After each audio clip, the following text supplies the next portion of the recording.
Gente, os temas. A Tassiana elaborou um conjunto de possíveis temas para a Unesp. E melhor, ela vai te dar argumentos, cara. E temas, cara, que muito, mas muito geográficos, né, Tassiana? Eu tô percebendo uma tendência muito grande da Unesp para temas geográficos, Jean.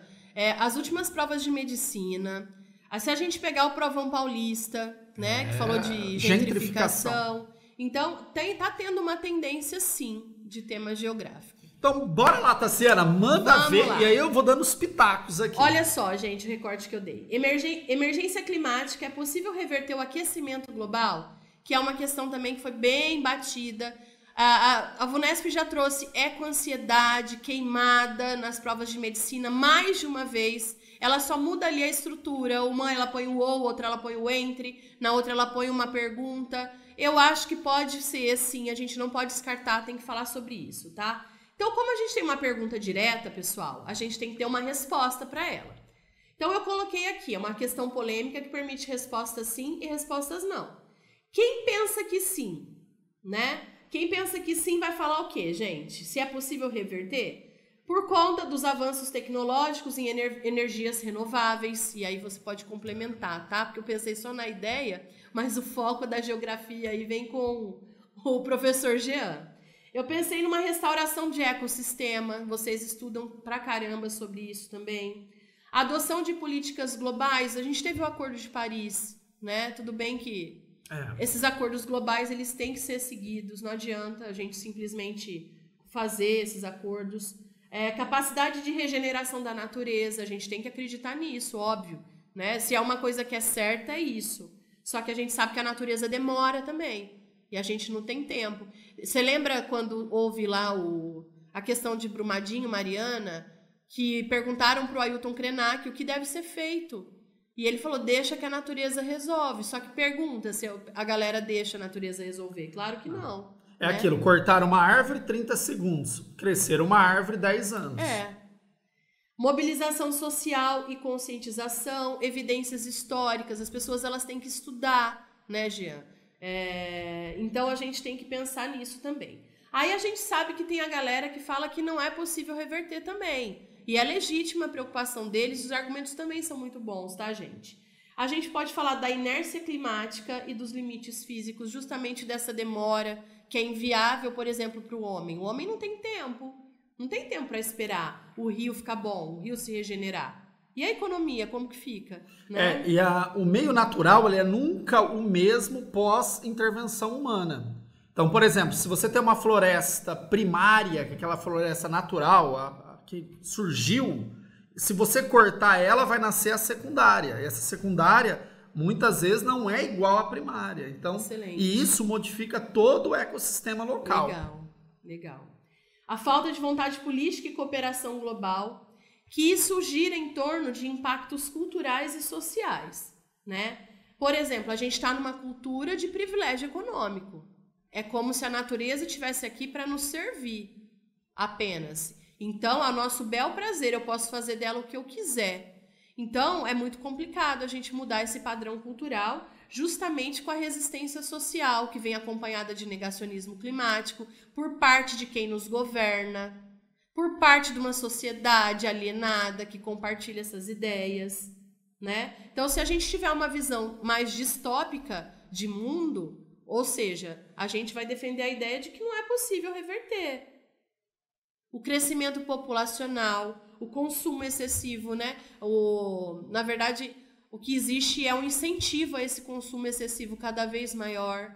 Então, se não houver uma mudança de perspectiva social, a gente apresenta essa visão mais distópica mesmo, menos poliana aí, né? E é isso que esse tema cobraria, essa questão cobraria, sem rodeios, tá? Ou é sim ou é não. Professora, mas aí eu posso defender porque sim nos 2 parágrafos de argumentação? Ou porque não? Posso. Mas também eu posso estabelecer uma relação dialógica, um diálogo, uma contra-argumentação. Dizer que embora a parcela da sociedade acredite que possa ser revertido, isso é uma falácia, isso é inválido, essa ideia é errônea, né? E provar por que ela é errônea, por que ela é inválida, tá? Quer complementar com alguma coisa? A questão das mudanças climáticas é uma temática muito atual, que é interessante discutir hoje, fazer recortes do passado recente. Excelente. Porque essas discussões ambientais aconteceram ontem, se você pensar numa linha histórica. O primeiro encontro, de fato, que começa a discutir questões ambientais foi na Eco 92, no Rio de Janeiro. Nossa. Então, 92. Antes não se discutia questões ambientais. A gente teve um relatório lá atrás, na década de 70, que foi engavetado porque a gente estava na Guerra Fria. E o aluno ele precisa entender que o ambiental sempre é o último a ser discutido nas pautas políticas. Né? Primeiro é econômica, sempre. Política, depois social. Olha isso, o homem vem... As questões sociais vêm em terceiro na escala e, por último, a questão ambiental.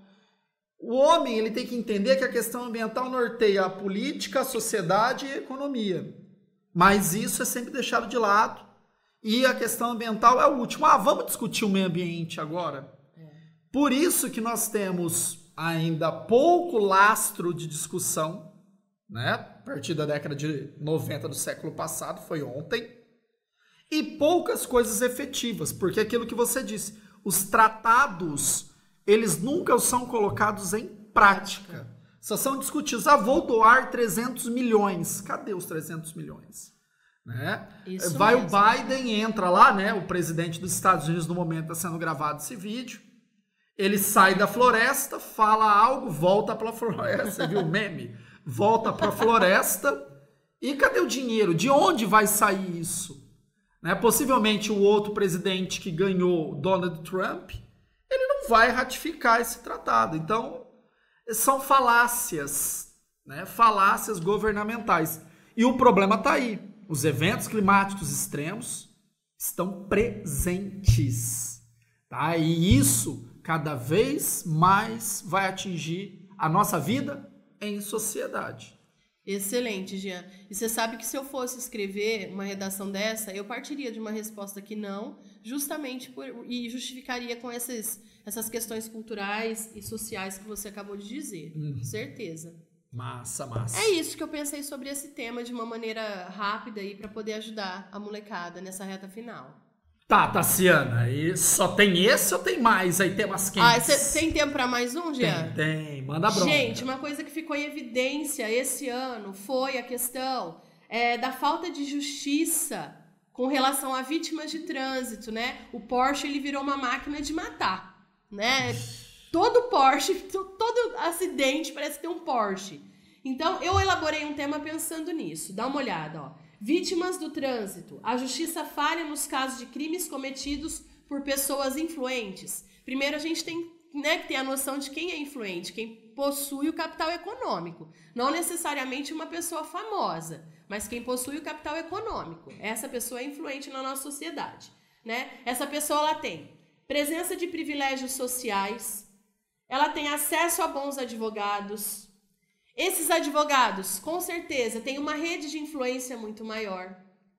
A classe mais alta, geralmente, ela está também aliada, ela tem conexões políticas, conhecimentos políticos. Então, a gente sabe muito bem como isso funciona, né? Ela tem uma mobilização de recursos financeiros e jurídicos muito maior. Geralmente, elas são submetidas à aplicação de penas alternativas, a suspensões, e essas penas é óbvio que elas não refletem a gravidade do crime, tá? Então a gente tem que pensar muito nisso. Agora, uma coisa me chamou muito a atenção esse ano, que eu acho que num tema desse deveria ser cobrado, que é a pressão da mídia, a pressão popular veiculada ali pelas redes sociais. Se não fosse a pressão das redes sociais, esse acidente ficou tão em evidência, né, esse ano, que matou um motorista de aplicativo que estava dirigindo no limite de velocidade, trabalhando, e foi, né, o Porsche foi lá e bateu nele. Se não fosse isso, esse cara ia estar solto, né? Então, é muito importante essa mobilização popular. Por quê? Porque, às vezes, o jurídico, ele usa esse tipo de crime para penalizar realmente essa pessoa, para tentar uma moralização dessa instituição jurídica que está totalmente desmoralizada.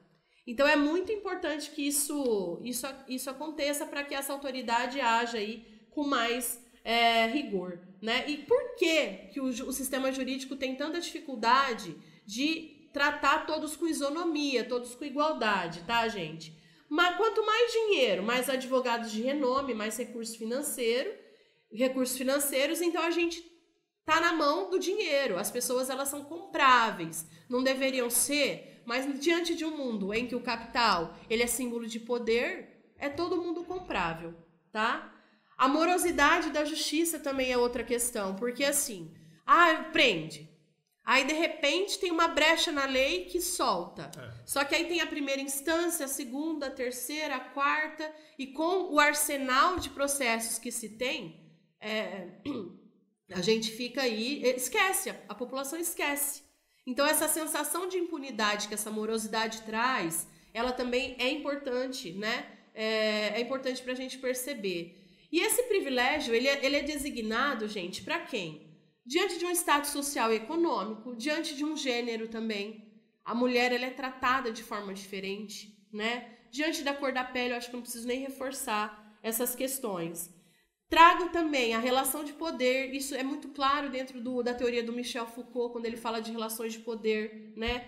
Toda a sociedade ela é moldada por relações de poder, toda relação social ela é moldada por relação de poder. E não nos esqueçamos de casos que foram muito emblemáticos, né? O do Thor Batista, né? Filho de um dos caras mais ricos, aí atropelou um ciclista e nada aconteceu. Eu acho que ele paga com trabalhos sociais, né? E do Rafael Mascarenhas também, que é filho, inclusive filho de uma... Você global, vê como né? O dinheiro Cissa ele Guimarães, é importante, né? O dinheiro ele é mais importante que a fama, num caso desse. Né? O cara tava andando de skate num túnel desativado, porque tava para reforma, simplesmente foi atropelado, né? O cara também num carrão aí, não sei se é um Porsche, mas atropelou o menino e tirou a vida dele, enfim. Então, é uma questão que a gente tem que pensar, é um problema social que ficou muito evidente esse ano. Tem um ponto aí também, Tassiana, que no governo passado da presidência da República foi aliviada aí as penalidades referentes a crimes de trânsito, principalmente na pontuação da carteira, né? Hoje, você perder a carteira, igual antigamente era, é muito difícil. Né? E o governo atual também passou batido, não entra nesse debate.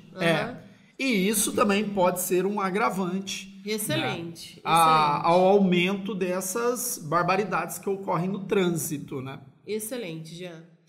Gente, cara, temas quentes, né? Trouxe até os argumentos, olha aí. E se você quer mais tudo sobre redação, cara, aqui na descrição tem o Instagram da professora Redação com Tassiana, olha que fácil. Gente, me manda mensagem, se tiver com dúvida, se tiver querer trocar uma figurinha mesmo, eu adoro, tá? Mas me manda, é importante esse diálogo, né, Jean? É isso aí, gente. Redação é a parte mais importante de qualquer vestibular. Aliás, de qualquer prova da vida. Você vai ver que depois de formado, foi lá, passou na USP, vai fazer um programa de trainee numa multinacional, com possibilidades de morar na Alemanha. Primeira coisa que o examinador vai te dar é uma folha para você escrever um tema de redação. É isso aí. Então, cara, redação é para a vida, não é só para passar no vestibular. Valeu, pessoal! Excelente, até mais, pessoal!